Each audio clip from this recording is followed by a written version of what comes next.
partir deste ponto também para o YouTube aí, dentro do canal do Estúdio Mercearia, Zinice recebe nossa entrevistada aqui no Bloco E Entrevista. Valeu demais ter aceito nosso convite aí no sábado de manhã. Coragem, hein? Olá, eu que agradeço, gente. Muito obrigada aí pelo apoio, pelo convite. É sempre uma honra estar aqui com vocês, grandes amigos. Suzane, obrigado por aceitar o convite desse Zinice novamente. Nem é preciso dizer, mas vou dizer. É sempre uma satisfação, uma honra poder entrevistá-la. Vamos lá falar de muita coisa, inclusive do disco novo. Ora. Mas quero começar sabendo do seu envolvimento inicial com rock pesado. Quando nasceu esse amor e quais as pessoas responsáveis por apresentarem a você as primeiras bandas? Ah, boa pergunta. Bom, eu nasci em 75, né? Então, a minha adolescência, início da minha adolescência é nos anos 80, né? E eu cresci ali escutando música pop anos 80, Cyndi Lauper, Madonna, Michael Jackson, né? Era moleca aí curtindo essas coisas.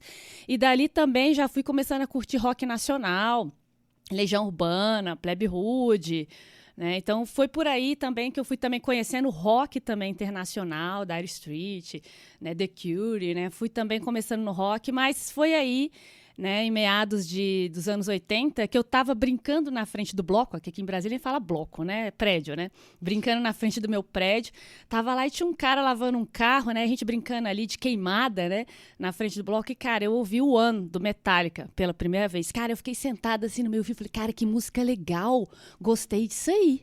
Olha, isso é bem legal.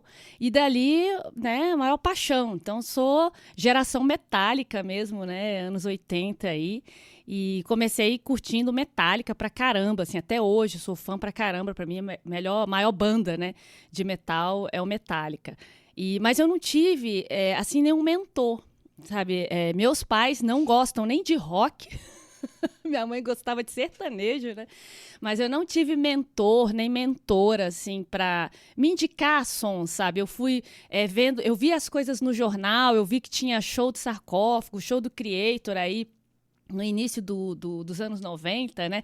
Passava lá na Red Collection também, do Felipe CDC. Você era velho nessa época, né? Pois cara. Eu trabalhava era lá, moleca lá. Eu trabalhava lá. Eu era moleca adulto, lá, né? e ele já era... Ele é que era o mentor aí da galera toda, né?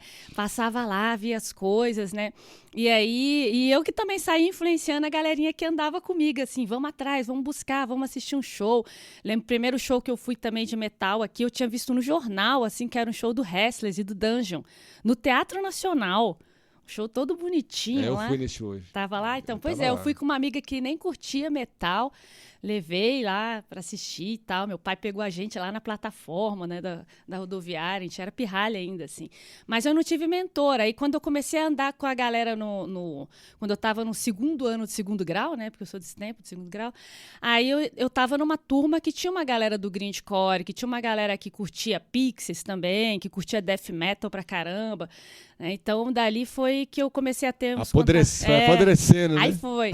Era uma galera ali do Guará, né? Sou do Guará, então era uma galera que já desde pequena também, eu via, né, a galera do Embalmed Souls, a galera do Nausea Surge, do Valhalla, passando na frente do meu bloco. Então eu cresci vendo aquela galera tatuada, carregando instrumento pra lá e pra cá, né? E daí ali, essa escola também de bairro, né? Então eu tive contato também com o demo do Mystifier, do Olho Seco, né? E por aí foi começando também, né? Vinil do Obituary, Slowly Rot também, com a galera ali da 5, né? Do Guará, que era ali do Nildo, do Embalmed Souls. Ele era o mentor ali. E aí, de certa forma, ele passava material pra galerinha que andava comigo, e aí eu pegava também, assim, né? Dayside, Morbid Angel. Então foi indo por aí, né? Então eu já gostava muito de Metallica e acho que era o caminho, tava por aí, de ir pro death metal também, né? Então, aos poucos eu fui pegando material com a galerinha ali do Guará. Pô, como rolou em Brasília alguns casos bem pesados, ridículos, de gente queimando, os adolescentes idiotas, ou até adultos riquinhos queimando mendigos e índios em Brasília, é bom deixar claro, né, que queimada que a Suzane brincava não era isso, hein, gente? Que fique claro, bola, né, cara? Com a bola, exatamente. Tem que explicar, né? Porque talvez o pessoal de hoje em dia não conheça esse jogo de bola. E na entrevista passada você falou que seus pais eram religiosos, você falou que sua mãe gostava de música sertaneja. E como é que eles encaravam você começando na música, em especial com miastenia, né? Bom, eles se converteram, né? Eles são adventistas. Se converteram quando eu tinha 6 anos de idade, né? Então, assim, minha mãe gostava muito de música sertaneja, música caipira, Roberto Carlos, e tudo isso aí foi ficando meio que, né, foi ficando para trás quando eles viraram adventista, né? Meu pai foi radicalizando também, a gente não podia nem dançar nas festas, assim, né, anos 80, que a gente queria lá dançar, não podia também, né? Meu pai era bem radical, quase meio puritano, assim, também. Mas quando eu tipo tinha... Ned Flanders. O evangélico daquela época era bem mais extremo do que os de hoje, né? Hoje ele tá mais tranquilo. Não sei se lembra, nem TV, tinha casa que nem TV assistiam, não deixavam. Meu pai, ele tentava não fazer a gente assistir televisão depois das 8 da noite. E odiava que eu assistisse filme de terror, né? Mas eu, rebelde, sempre fui muito rebelde. Com 11 anos, ele me colocou na aula de piano, porque a intenção dele era que eu fosse ser pianista da igreja, né? Chegou até a comprar um piano para mim quando eu fiz 15 anos, e eu não tocava só de birra, eu só tocava quando ele saía, né? Eu queria tocar baixo, né? Então ficava plugando o baixo no som de casa, aquele sonzão, né? Que esse dava para tocar. grandão, 3 em 1, né? que tocava vinil e tudo, fita ao mesmo tempo, plugava lá o baixo lá, arrebentava. Estourava os falantes tudinho. E era aquelas caixonas, né, gigantes, assim, daqueles aparelhos antigos. Então eu queria tocar baixo. Aí arrumei uma graninha lá, consegui pagar uma aula de baixo também. E tocando, e assim, tocava piano também, né? Mas eu não fui aprofundando muito, eu não dei muita continuidade, né? Tive uma iniciação de uns 2 anos de piano, então foi por aí. Mas eles, meus pais, assim, deram apoio para mim também tocar violão, me deram um violão e tudo. Eu fui parar no colégio interno, né? Vocês sabem que eu fui parar no reformatório, né? Quando eu estava aí no 3º ano também do 2º grau, né? Fui parar no reformatório porque eu estava muito rebelde, né? Porque recebi a menina que andava comigo recebeu uma carta do Corpus Christi, né? De Goiânia. Aquelas cartas com as pontas toda queimada. Eu já recebi várias cartas assim do Mola, cara. Do Mola lá. Era o Guinho. Com um pingo de sangue, sei lá, um monte de coisa, né? Porque a gente estava fazendo um zine, cara, aquilo dali deu um rolo, porque a mãe dela trabalhava com uma beata que era uma tia minha, que falou pro meu pai ficou todo envergonhado. Aí eu falei, então me manda logo pro colégio interno, não quero mais ficar aqui também não. Eu não podia fugir de casa, né? Talvez se eu fosse homem tivesse ido pra rua, né? Aí fui pro colégio interno, mas também não aguentei lá, fiquei lá 3 meses, né? Só 3 meses, aí acabar sendo expulsa, porque uma menina ficou possuída lá, veio andar comigo, aí a gente começou a tocar uns Iron Maiden. Só arrastando os B.O., hein? E aí a menina ficou possuída lá no dormitório, aí falaram que a culpa era minha, né? Porque eu que cheguei lá levando Satanás lá pra... A verdadeira bruxa xamã, né? Foi. Acabei voltando, mas eles... Meu pai sempre foi contra. Para ele, isso é música, né, do diabo, não é música para louvar a Deus. Então, assim, minhas coisas em casa, fita, CD, sempre foi tudo muvucado, sempre tudo muito escondido. Então, esse lance da banda continua até hoje escondido. Eles sabem que eu tenho banda. Minha mãe vive falando, cuidado com esse negócio de banda, não confia não sei o quê. Não sabe como é que é. Nunca vi Ainda um show, bem, né? nunca vi um videoclipe. Minhas irmãs até já viram. Mas eles nunca viram porque eu não chego lá. Nunca te ameaçaram, não? Não. Ó, paga meu lanche aí, que senão eu vou mostrar pra mãe. Vou mostrar o clipe aí no homem. Pois é, meu pai e minha mãe... Minha mãe não é de redes sociais, mal usa direito de celular. Meu pai até tá, né, numas redes também, nada a ver, e aí... Não se cruzaram ainda. Não, ele é bloqueado. E deixa eu te perguntar, cara, você começou a tocar piano, depois comprou o seu baixo e tal. Você chegou a... quem era o seu professor de baixo? Era alguém ligado ao rock, assim, que a gente conheça hoje? Não tem nada a ver. Não era do rock, cara. Eu esqueci o nome dele. E era um professor, era um tiozinho das antigas, ali na W3, que tinha uma escola lá de finalzinho aqui da W3 Sul. Tinha uma escola de instrumentos lá, né? E eu fiz 1 mês de aula com ele lá, aprendi muita coisa. Mas ele não era do metal, não era. Então, deu para dar uma boa... Mas ele te ensinava o que você queria, não... eu aprendi o básico lá, não ensinou música de metal, não. Mas aí, também falando disso, eu tinha uma amiga depois, a Ana Cristina, né, que tocou no Caos Clitoriano, com a Adriana, né?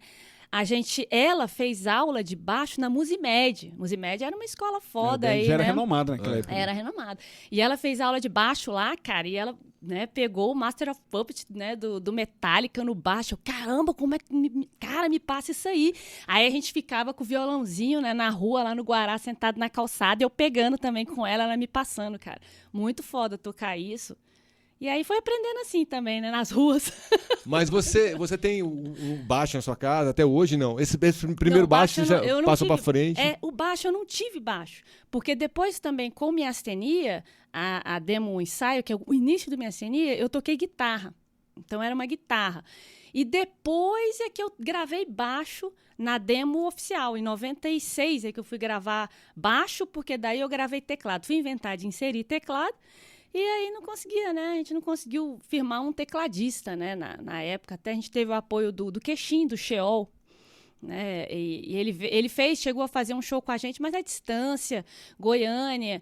E aí o teclado ficou muito fundamental na gravação da demo, né? Faun, Trágica Música Noturna, que os meninos falaram, pô, cara, tem que ter o teclado. Agora, sem teclado, não dá, porque eu coloquei teclado de cabo a rabo, né? Então, daí, acabei passando pro teclado. Mas não era a minha intenção, né, ser tecladista, né? Eu queria tocar guitarra.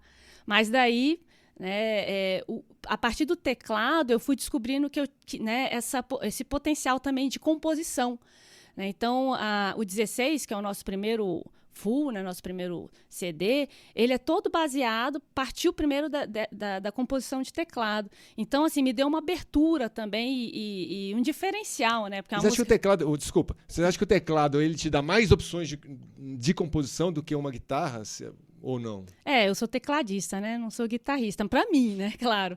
Mas ele abriu muito, assim, porque eu pude também me inspirar numa vertente mais épica, mais clássica, mais de trilha sonora também, pesada. Então, isso também ajudou a inspirar as composições de guitarra a ter um diferencial também. Então, isso acabou dando também uma identidade para a banda, né? Desde o início, assim, tem acabou construindo uma identidade em torno dessas músicas que partiam do teclado, mas depois, do Batalha Ritual, o Marcos já foi trazendo as músicas de guitarra, né? Já baseada na guitarra, a gente foi começando a dividir isso, né?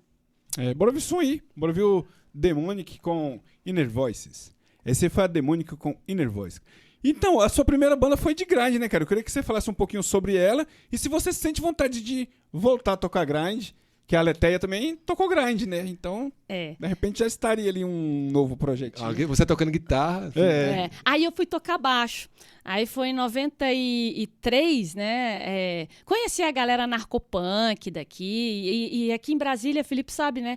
Aqui a galera narcopunk que andava no Gama, também andava com a galera grindcore. Então todo mundo se juntava também pelas pautas políticas, assim, os showzinhos de protesto e tal. Juntava os grindcore anti-música com a galera punk também. Foi aí também que a gente passou a ter mais contato, né, Felipe? Nesses shows, assim, que a gente se conheceu.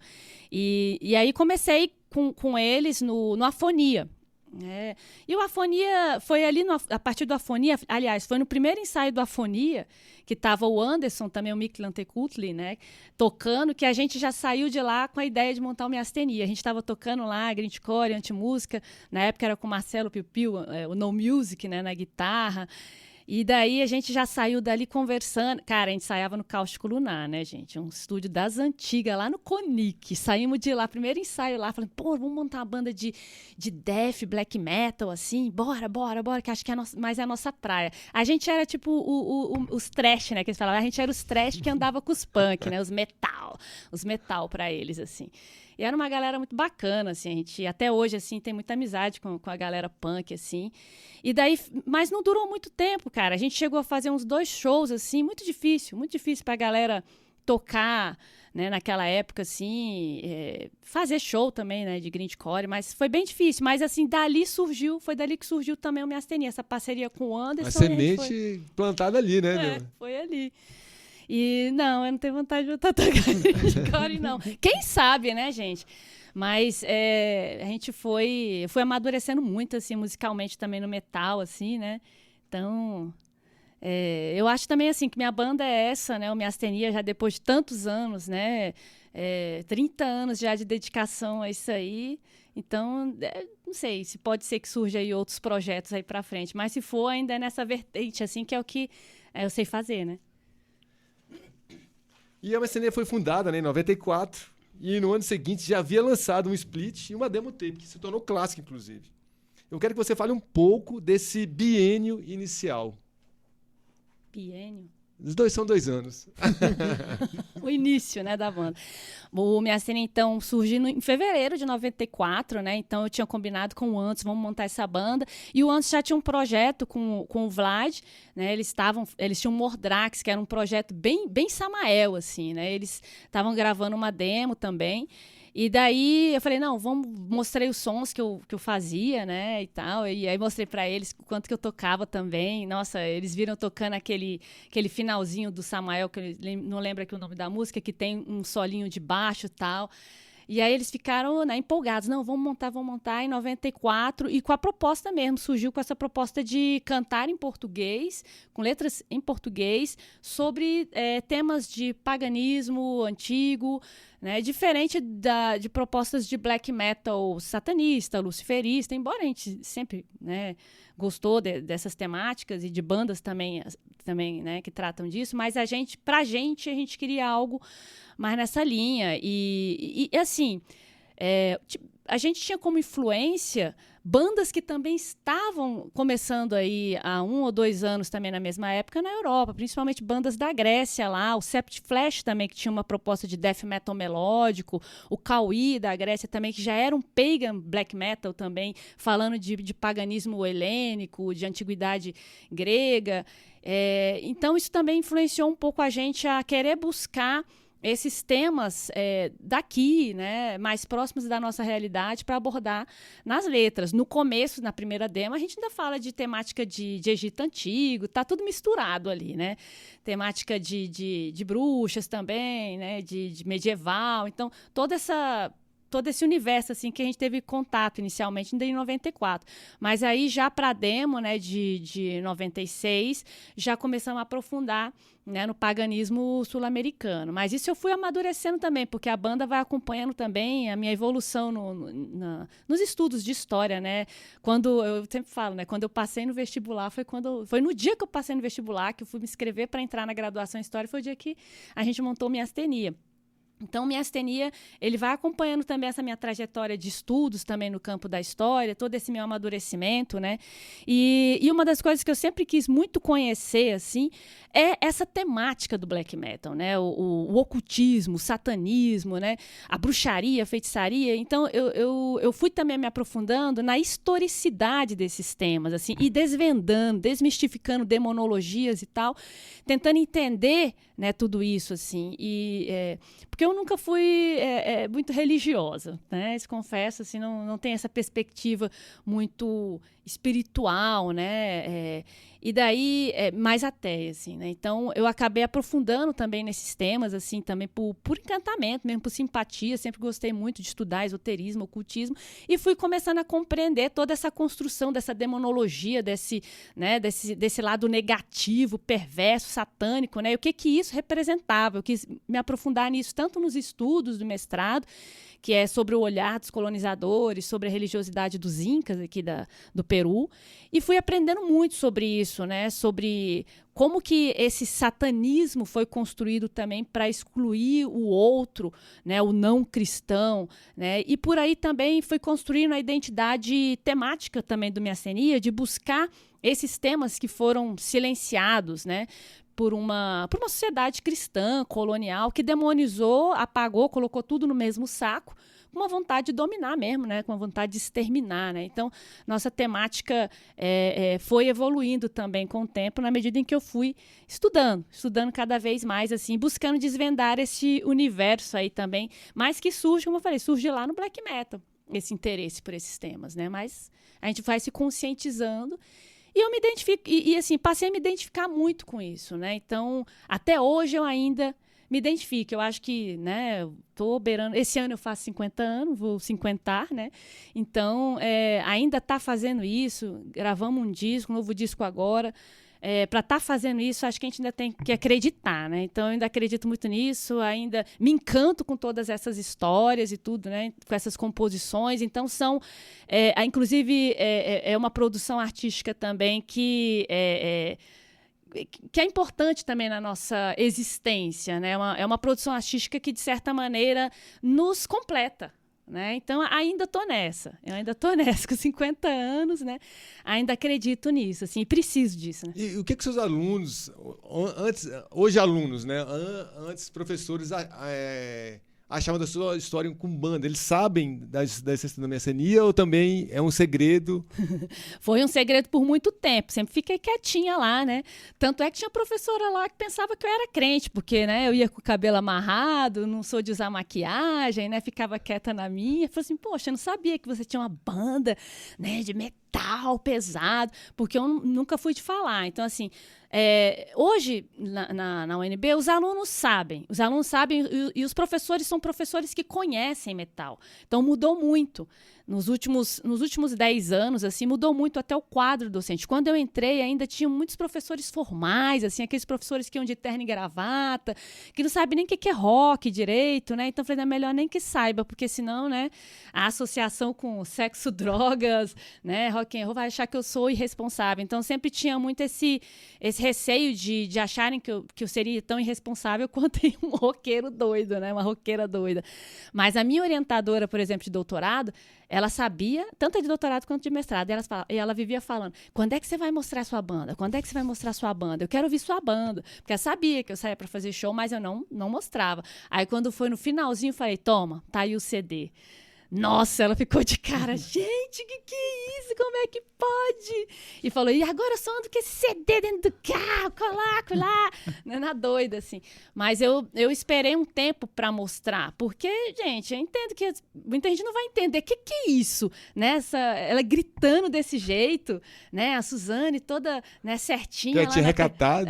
Lá na academia, tudo certinho, gritando desse jeito aí, né? Nessa violência toda. Então, hoje isso já mudou muito, mas mudou nos últimos anos. Então, assim, tem professores que falam da minha banda nas aulas deles, e aí eles ficam sabendo, aí um outro vem, né? Eu vejo que tem seguidores ali também nas minhas redes sociais, tem alguns alunos que vêm, tudo. Embora eu tenha priorizado, o meu perfil é um perfil de banda. Né? E a princípio tinha até uma expectativa de que fosse ser um perfil acadêmico. Aí eu também fiquei meio assim, ou eu tenho um perfil acadêmico, ou eu tenho um perfil de banda. Tentei dividir os dois, mas ficou meio estranho. Eu falei assim, deixa só perfil de banda mesmo, né? A galera do Satanás lá me seguindo o tempo todo, né? Misturando com a galera da academia.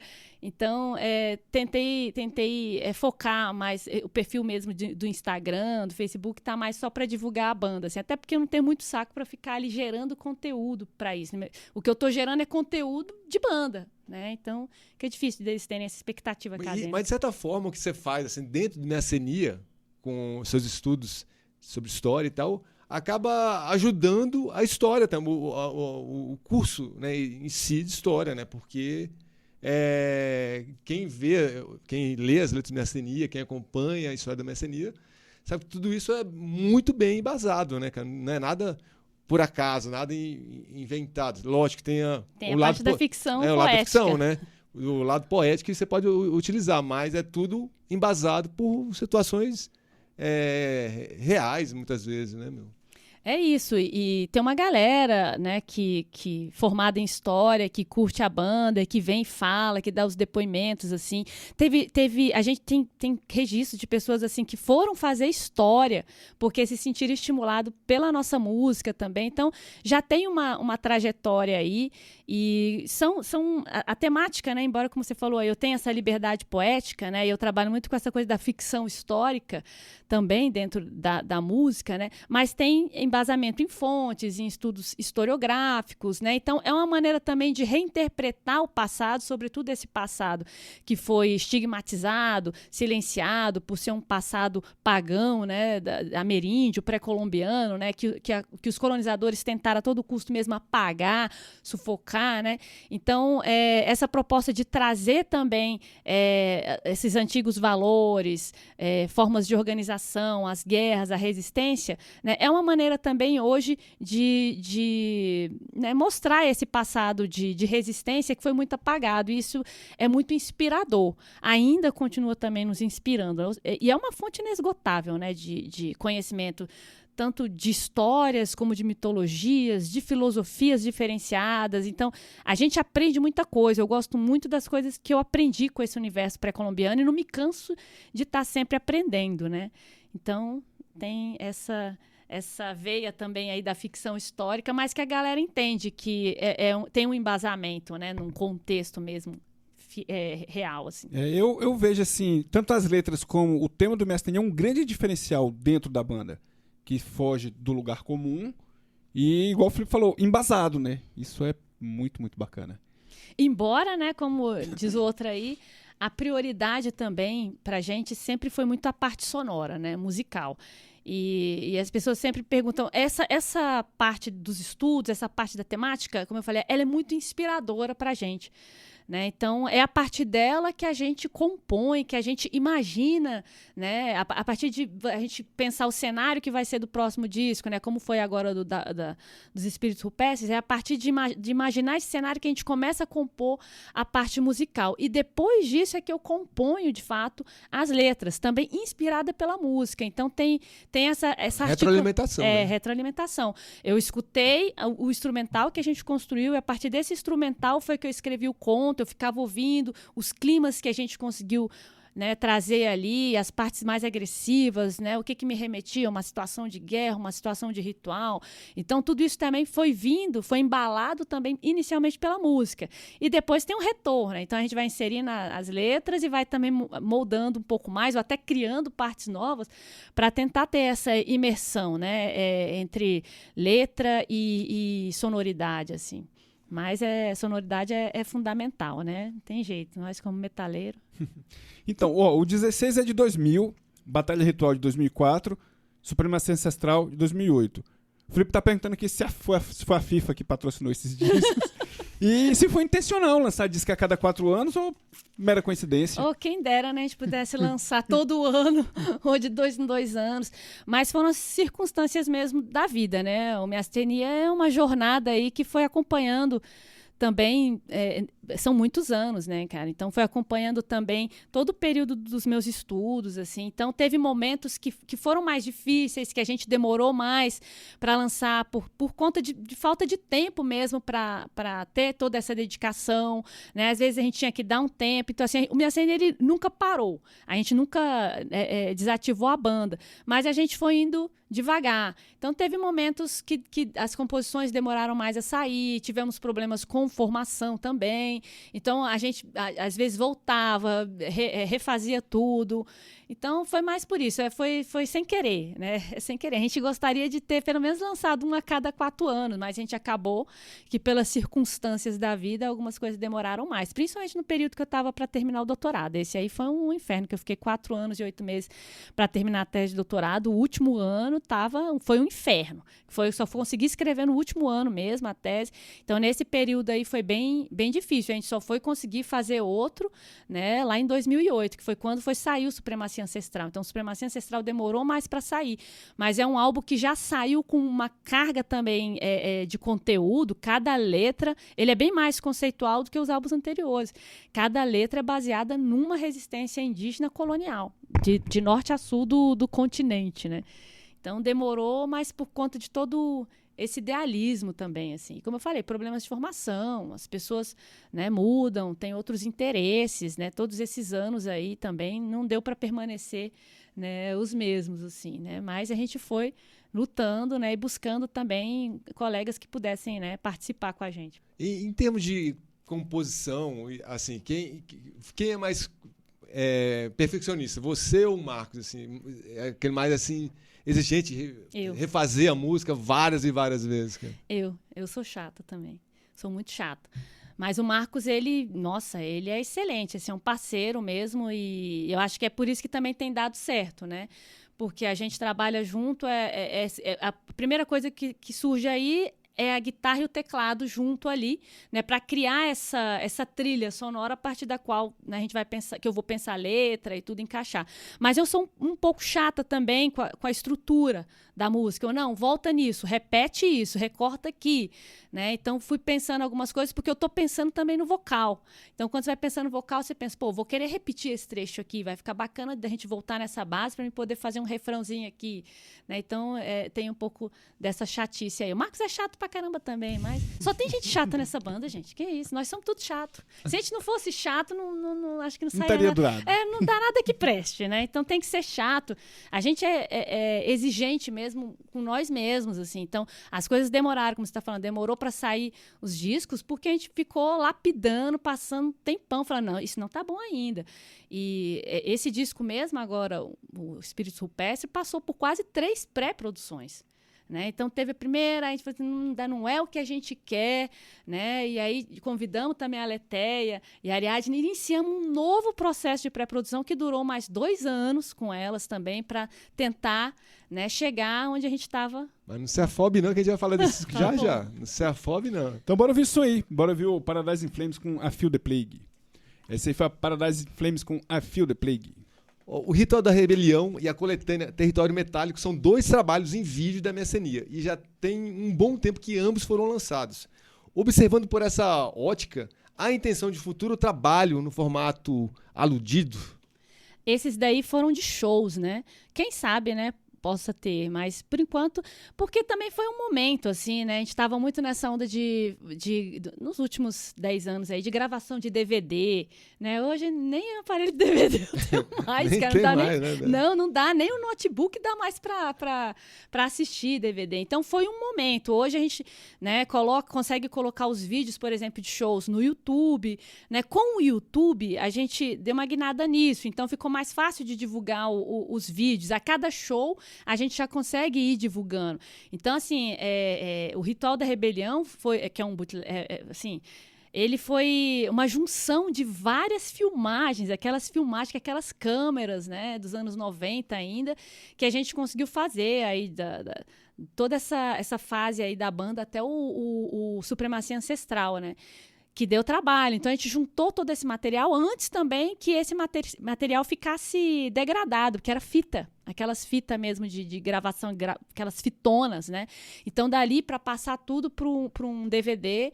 Então, também foi um processo para a gente não perder aquilo dali, porque hoje já é mais fácil, assim, cada show tu já vai botando no YouTube. Então, você gera um canal com todas essas memórias que a gente não tinha antes. Mas, assim, se surgiu a oportunidade da gente poder fazer uma boa gravação para YouTube, mas não nesse formato, né?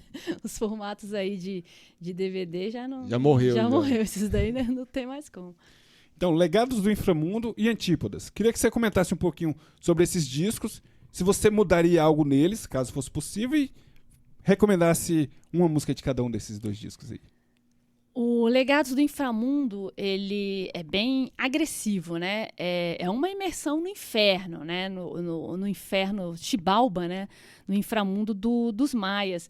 Então, ele tem um conteúdo também, ao mesmo tempo que é da mitologia maia, mas ali tem muitas aprendizagens com uma outra linguagem, que é essa linguagem, né, fantástica, né? Meio que de terror também, de você estar caminhando num lugar de pesadelo, de inferno, onde você tem vários desafios, né? Com a morte, né? E assim, você morre e você tem que tentar passar por todos esses desafios para renascer, entronizado na morte aí.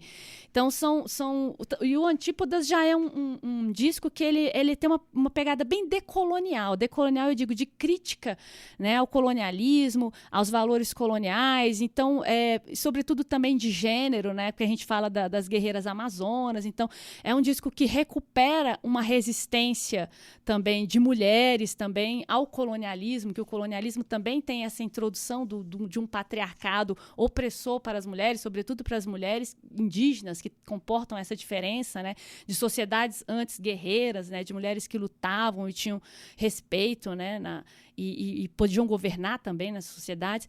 Então tem esses diferenciais. Cada álbum tem sua vibe, né? O Legados do Inframundo eu indicaria a música Legados do Inframundo, né? De onde eu falo que eu não quero sair no final. Então o Legados, ele tem essa minha jornada nesse inferno, e é como mesmo a gente passa na vida. Sabe quando tu vai no fundo do poço? Quando você chega lá no fundo do poço também, que você fala assim, também não quero sair daqui, assim, aprendi muita coisa andando aqui, só a morte no caminho, né, legados do inframundo, de onde você chega na merda mesmo, quando você chega na merda, você vê todo o podre também da existência, você fala assim, não, aprendi muita coisa aqui, também não quero sair desse mundo obscuro e por aqui que eu vou caminhar. Então, a música Legados do Inframundo é a música que encerra o disco, que inclusive tem um vocal limpo lá, né? Então, foi o primeiro vocal limpo que eu inseri também, né, nas nossas gravações. E o Antípodas, eu indicaria a música Coniupuiaras, né? Que é a música que fala da resistência das guerreiras amazonas, algo que foi relatado, né, pelo Orelhanas, que é um conquistador do rio, né, Amazonas, mas que até hoje, né, a história não considera como sendo um relato verdadeiro. Engraçado que aceita tudo quanto é merda que os cronistas falaram, os cronistas, né, do período colonial. Eu sei porque assim, meu mestrado, doutorado foi sobre crônicas coloniais, sobre o que os colonizadores relataram naquele momento, o que eles imaginavam estar encontrando aqui, como é que foi esse primeiro contato. E desses relatos, né, em relação às mulheres, eles lutaram com elas, perderam para elas, apanharam feio. Há relatos do Orelhanas ali, né, nesse sentido. Mas é interessante como a história oficial fala, não, isso aí é impossível, é lenda. Abafa. Porque vem da lenda das guerreiras amazonas grega. Né? Então, para eles, isso sempre foi um mito, sempre foi uma lenda, né? Só uma coisa imaginária. Mulheres que guerreiam, que lutam, que dão pancada nos homens, né? Então, só podia ficar no domínio da lenda. O clipe dessa música foi a produção do Caio, né? Foi. O Caio Duarte, né, o Caio Cortonese, que é do Broadband Studio, ele produziu tanto o Supremacia Ancestral, em 2008, quanto o Legados, o Antípodas e esse último agora também. Né? Ele mixou e masterizou. Ele é um grande parceiro do Messania, né, cara? Grande parceiro. Ele conhece muito bem nossa proposta, sempre respeitou muito a temática da banda, ele conseguiu, né, se envolver bem para entender também as nossas intenções, tanto musicais como também audiovisuais. E ele saca muito, assim, né? Porque é cineasta. Assim, não à toa que ele tá, né, vivendo com o cinema, né, meu? Praticamente música, né, cara? É um grande músico e um cineasta de mão cheia, né? Pessoa muito talentosa. Recentemente ele escreveu até um livro também. Caralho, então, dessa eu não sabia ainda. É um multiartista, assim. Então, isso também ajudou muito, enriqueceu bastante o nosso trabalho, a contribuição do Caio, né? Até hoje, né, pra gente é importante. O Antípodas foi o único que saiu em LP? Foi o único até agora. E aí Tem proposta para relançar os antigos? Não, ainda não. Mas a gente tem agora para lançar o novo. O novo vai sair em cassete, já foi até editada, a capinha e tudo. Mas gravadora brasileira ou gringa? Não, é gravadora brasileira, a Mutilation. Vai sair tudo pela Paulo. Mutilation, né? Lógico que ele manda fazer lá no Chile, parece o cassete. Então vai sair, o cassete está perto já de sair, né? A fita. E o vinil também, vai sair também pela Mutilation. A Mutilation é outro parceiro das antigas de vocês, né? É isso mesmo, a Mutilation na figura lá do Sérgio Tulula, né, vem apoiando a gente, assim, é um apoio fundamental pra gente, assim, e a gente sempre apoiou muito também o trabalho deles, assim, então tem uma parceria aí incrível, uma parceria até afetiva, assim, né, deles. É muito respeito recíproco, muito respeito, né, cara? Isso mesmo. Pô, eu não sei se eu vi recentemente foi um documentário que tem uma tribo indígena brasileira que tem a primeira trans como chefe de tribo. Você chegou a ver alguma coisa sobre isso, cara? Não tô sabendo ainda não. Legal. Eu achei legal. Aí tem uma entrevista com ela e tal. Achei bem interessante. Interior de Minas, ou Nordeste, não me lembro. Mas tem isso, depois você procura. Vou procurar, porque assim, os indígenas também são pessoas plurais, né? Você tem indígenas homossexuais também, né? Então, trans, né? Então, eu tenho acompanhado alguns artistas, assim, também indígenas, né? Trans. E é legal de ver isso, assim, das pessoas também conhecerem também esse universo, porque como a gente fala até dessa temática indígena colonial, as aprendizagens que a gente tem é de que realmente o universo indígena ele foi muito estigmatizado, muito moldado pelo olhar do colonizador, como se... E isso é racismo. Isso é um racismo, né? Você estereotipar o outro pela sua diferença fenotípica, né? De aparência e de crenças. Então, quando você vê também um indígena trans, né? Homossexual, lésbica, né? Eles estão também rompendo com esses padrões. Estão sendo pessoas, como todos nós, humanos, né? Isso é importante.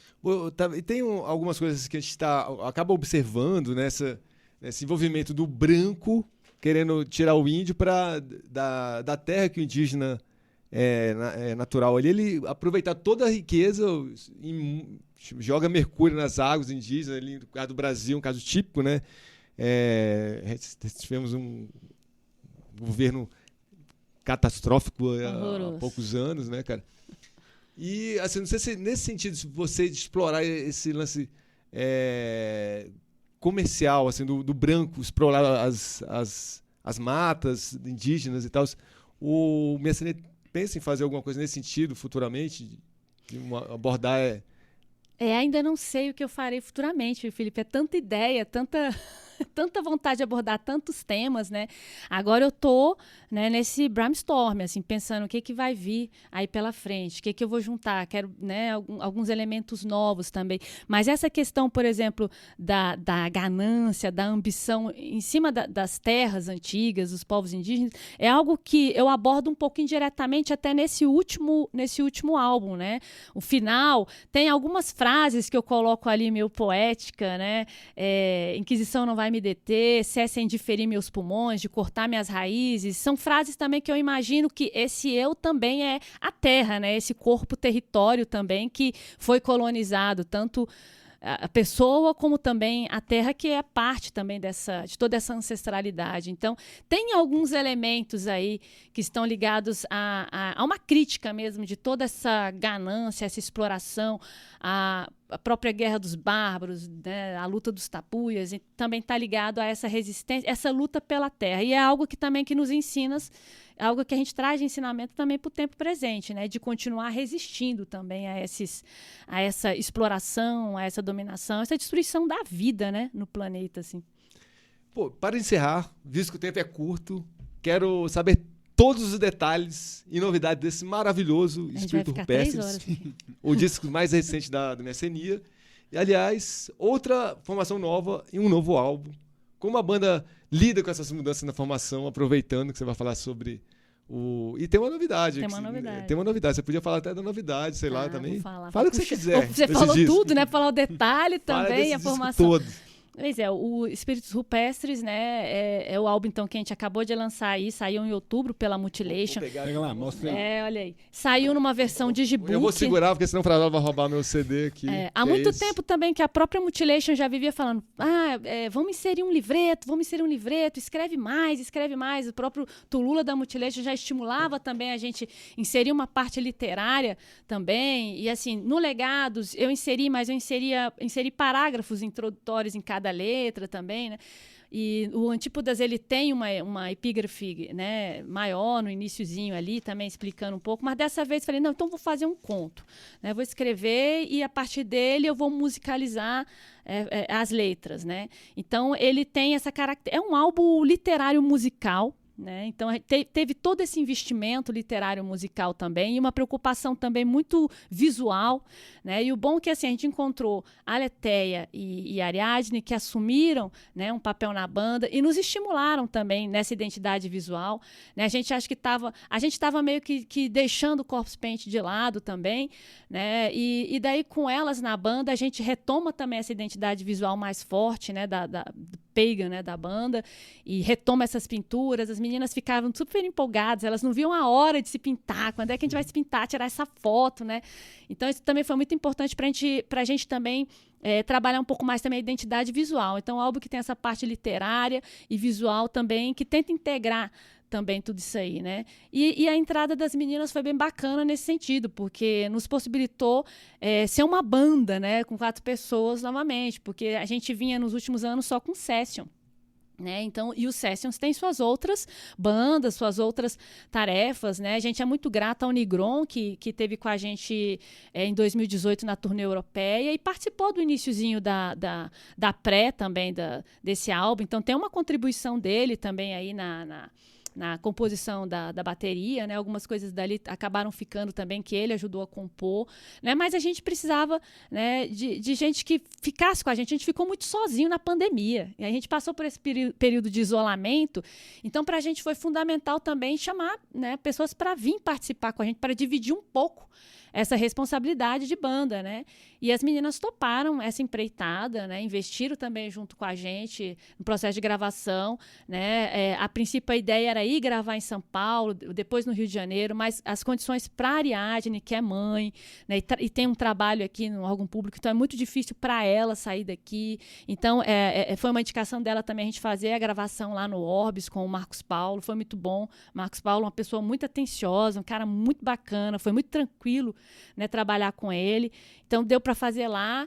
E aí a gente precisava de algo mais, a gente partiu para mixagem e masterização com o Caio, que ali já era uma parte muito delicada da produção, porque estava difícil da gente chegar na sonoridade. Então, pelo menos, o Caio já sabia, né? Já tinha... Um milhão de tempo, já né? sabia da nossa fórmula. Então, assim, é melhor você continuar com a fórmula que estava bacana, né? E aí, para a gente conseguir finalizar. Então, foi um processo... a gente passou um ano lá também fazendo com o Marcos Paulo no Orbis, mas o finalzinho a gente teve que dar essa reviravolta para chegar também num resultado, né? Então, demorou também, porque a gente apostou muito lá também. Mas é isso aí, acontece. A gente tem que tentar fazer o melhor, né? Mesmo que isso demore. Então, assim, demorou para sair esse álbum, né? Podia ter saído 6 meses antes, né? Mas a gente demorou por conta disso. Perfeccionismo. Mas, assim, pelo menos você tem que estar à altura do álbum anterior. Então, assim, isso já era uma preocupação, né? De pelo menos estar na linha, né? de manter o nível. Então, a gente não podia também retroceder. Então, essa foi a questão também. E você acha que o Espírito Rupestres, ele é o álbum mais amplo da mecenia de absorver? A gente ouvindo o Espírito Rupestre, algumas coisas... Eu percebi mais heavy metal assim, do que nos outros álbuns anteriores. O Marco já tinha começado a inserir alguma coisinha ou outra ali e tal. Agora, nesse, o bicho pegou pesado na mão do heavy metal ali. Achei, né, e uma das coisas também que foi que eu estimulei. Ele tem que solar. Porque ficava naquela coisa ali do black metal não tem solo, não sei o quê. E ele sola pra caramba, né? É um exímio guitarrista. E aí ficava nessa coisa contida. Aí nesse álbum eu falei, não, tem que solar. E isso foi um processo até o final, até na gravação da guitarra. Falei, vai meter solo aí, vamos meter um solo Acordava, aí. Acordava, vai solar a fila da puta. Tem que solar. E aí ele foi também, ele tá tocando pra caramba, né? Mas sempre tocou, né? E aí ele fala que ele tá tocando mais agora. O papo dele é esse, que agora que ele aprendeu a tocar, segundo ele, né? Então, isso também foi algo que foi estimulado. Esse álbum, ele tem esse diferencial em relação aos álbuns anteriores. É um álbum que foi feito muito mais...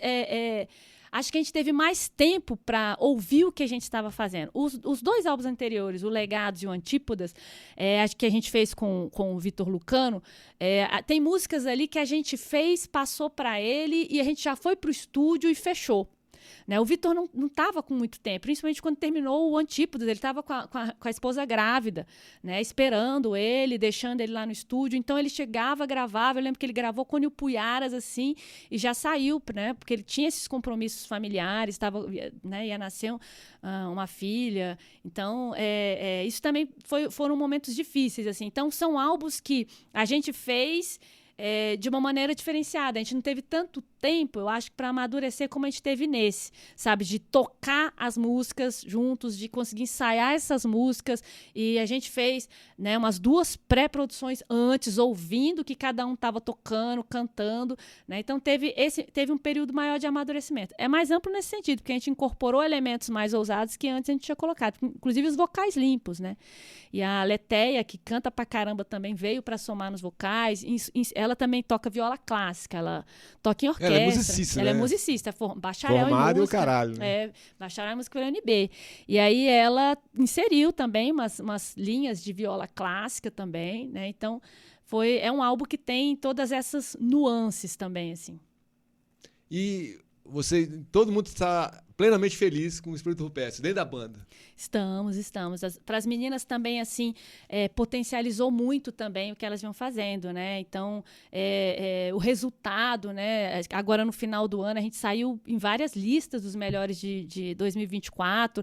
Então, isso também foi algo, assim, um prêmio também para elas, assim, né? De ver esse reconhecimento, assim. Então, e teve os vídeos também que ficaram muito fodas também, né? Do disco novo, né? Cara? Foi, a gente gravou um videoclipe da música Bruxa Xamã, Xamã, com o pessoal da Icon, né, do Messias, que foi o antigo vocalista do Eminent Shadows. Pois a menina, a gente descobriu, né, que ele agora tem uma grande empresa de produção cinematográfica, um estúdio profissional, com equipamentos assim de primeira linha, né? Ele faz trampos assim, foda, né? E daí ele falou, não, vamos fazer aqui, vou apoiar vocês, eu quero muito fazer. Então a gente teve o apoio dele também para isso, né? E do Cavacioli também, que é o que fez a gravação e toda a edição também do vídeo, muito talentoso também, assim, eles fizeram um jogo de iluminação, porque o Messias, ele é especialista em iluminação, a parte dele mesmo de produção cinematográfica é iluminação, e ele montou um esquema fantástico, assim, de iluminação pra gente. Muito, muito foda o clipe, muito foda mesmo. Então, assim, as meninas também ficaram muito felizes, assim, com o resultado, assim, de ter essa possibilidade, de ter esse registro muito, né, de grande qualidade, assim, né, deixado aí. Sim, mas temporariamente, para finalizar, vocês estão com um batera... Um substituto, né? Um session. Porque agora, né, nesse momento, a Lit, né, a Ariadne, ela tá com dificuldade de conseguir ter uma agenda para shows, tá muito difícil de conseguir marcar os ensaios, os horários. Ela é mãe também, como eu falei, né, trabalha, então ela tá com essa dificuldade, estava ajudando os pais também, né? Então estava bem difícil. Ela acabou de se mudar também para uma casa nova, estava com reforma, muitas coisas acontecendo. Ao mesmo tempo. Muitas coisas ao mesmo tempo, e é muito sobrecarga para ela. Então a gente entende também que isso estressa muito. Então a gente fez o último show lá no Bimagic, né, no Rio de Janeiro, e de lá para cá foi difícil até a gravação do videoclipe, né? Com a gravação do videoclipe também foi difícil a gente conseguir conciliar uma agenda, né, e tudo para a gente discutir, né, como fazer. Então a gente já assim, desde o início a gente já tinha conversado com ela. Ela falou assim: olha, eu vou tocar, mas gente, eu não tenho esse tempo. Eu falei assim: não, a gente faz questão que você toque, né? A gente faz questão que você participe, né? Que fique como membro efetivo, né? Que grave com a gente. Os shows a gente dá um jeito. Minha Senia, né, já vinha de um bom tempo tocando com Cécio, com batera substituto. Então agora, para esses próximos shows, a gente vai contar com o Hit, que é uma figura aí já lendária aqui, conhecida também da velha guarda aí do death metal mineiro, né? Tocou gravou, né, vinil aí do Cirrose, do Flash Temptation, toca no More Tools, também é uma banda. E gravou Valhalla também. Gravou, né? Valhalla também, vinil. Então cara, toca pra caramba. Então, assim, a Ariadne também, né, respeita muito o trabalho dele, a gente admira muito o trabalho dele, e ele aceitou, assim, com muito entusiasmo, né? É um desafio, porque esse desafio já veio junto com a proposta de abrir o show do Rotten Christ dia 8 de fevereiro. É o de Goiânia ou de São Paulo? É o de São Paulo. De São Paulo. O pessoal da Estética Torta, né, o próprio Eliel, entrou em contato. E ele já tinha chamado a gente, pra você ver, ele já tinha chamado a gente para uma outra, para fazer 2 shows do Rotten Christ ano retrasado. E a gente não pôde fazer, por conta do período que a Ariadne não podia ficar fora. Ela não podia ficar de quinta a domingo, para ela era inviável, até por conta do trabalho dela. Parece um ano, né? Para ela 4 dias é um ano. Não, né? E do trabalho não pode, né? Ela trabalha, né, com juízes e tudo, então aí fica difícil dela estar fazendo isso, né? Então, aí a gente já tinha negado esse show, a gente pensou até que a Estética Torta nem ia chamar a gente mais, depois de negar uma coisa dessa, que o cara falou, não, paga o hotel de vocês e tudo, pra vocês abrirem em São Paulo e BH, só que a gente tinha que ficar esperando em São Paulo, tinha que ficar lá em São Paulo para depois ir abrir em BH num domingo para chegar segunda-feira. E daí... Mas aí surgiu esse convite, assim, inesperado. E aí a gente falou, não, agora é a hora. E também era uma hora... Não dá pra... tipo assim, como assim, a sorte não bate 2 vezes. Pois é, né? 2 vezes 3 mesma... no caso, né? 3.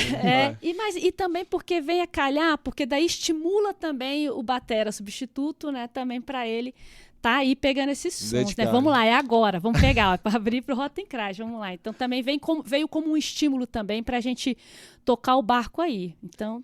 Bom, nunca é demais falar aqui, a gente já tocou Minha Senia aqui no programa várias vezes, várias ocasiões, continuaremos tocando, e você sabe que você, Marcos, podem contar sempre com os Índice, Minha Senia aqui, portas abertas eternamente para vocês. Mais uma vez, muito obrigado por ter aceito o nosso convite, e a gente fica muito feliz que vocês representem tão bem o black metal, sendo que tem algumas bandas do black metal, meio com essa onda de ginásio, essas ideias idiotas E é uma coisa muito inteligente dentro do black metal. A gente admira pra caralho o Messenia pela coragem de estar aí nessa cena. Muito obrigado, valeu pra caralho, Frajola. Vamos fechar com som então. Bora fechar aí com Messenia e o som Evocação. Não sei qual que você falou que você não tinha. Eu não tenho esse. Mas Esse eu nem só vai tenho ter. eu só tinha uma E cópia nem lá. vai ter. Não, Magrelo, começa A gravadora Nem mandou, vai quando eu ter. fui ver agora, cara, o Marcos já tinha mandado as cópias tudinho. Estamos sem cópia, depois quando chegar eu... Pegou todo o celular? A gente- Mas esse daí fica um pra cada aqui, ó, Supremacia e a demo. Relançamento da demo. Então, foi o mais recente que eu não lembro que data. Tá mal Então, aqui, Magrelo. sem memória. Foi desmemoriado. Saiu, resolveu problemas. Ah, tá. Ó, bem. Próxima vez eu não resolvo mais os problemas, não. Vão aparecer de imagem? Peraí.